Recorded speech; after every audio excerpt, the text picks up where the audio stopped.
ప్రియమైన సహోదరి సహోదరులకు ప్రభు పేరట వందనాలు. అందరికీ ప్రైజ్ లార్డ్. మా యొక్క ఛానల్ని మీరు సబ్స్క్రైబ్ చేసుకోండి. మీ కొరకు వ్యక్తిగతంగా మేము ప్రార్థన చేస్తాము. ఈరోజు దేవుని వాక్యంలో చూసుకున్నట్లయితే ప్రభునందు ఆనందించుడి. అది వాక్యంలో చూసినట్లయితే పిలిపిలి రాసిన పత్రిక 4వ అధ్యాయము 4వ వచనంలో చూసినట్లయితే ఎల్లప్పుడూ ప్రభునందు ఆనందించడి, మరలా చెబుదను ఆనందించడి. ఇక్కడ వాక్యం చూసినట్లయితే ఎల్లప్పుడూ ప్రభునందు ఆనందించడి అని అన్నారు. మరలా చెబుదను ఆనందించడి అన్నారు.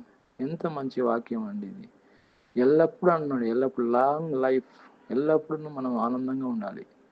ఈ ఆనందం అనేది మార్కెట్లో ఎక్కడ దొరకదు, కానీ ఎక్కడ దొరకదండి. ఎంత డబ్బులు మీరు కొనాలన్నా కానీ దొరకదు. కానీ అది ఆనందం అనేది ఎల్లప్పుడూ మనం ఆనందంగా ఉండాలంటే అది దేవుడి నుంచే మనం పొందుకుంటాం, కానీ ఎక్కడ దొరకదు.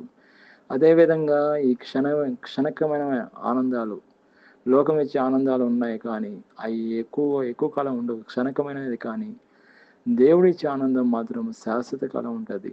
శ్రమల్లో, ఇబ్బందుల్లో, కష్టాల్లో, ఇరుకుల్లో మనం ఆనందంగా ఉండాలి ఎల్లప్పుడూ. దేవుడు సమీపంగా ఉన్నాడు. అదే పిలిపిలి రాసిన పత్రిక 4వ అధ్యాయము 5వ వచనంలో చూసినట్లయితే మీ సహనము సహల జనులకు తెలియచేయడి. ప్రభు సమీపంగా ఉన్నాడు, మనకు సమీపంగా ఉన్నాడు.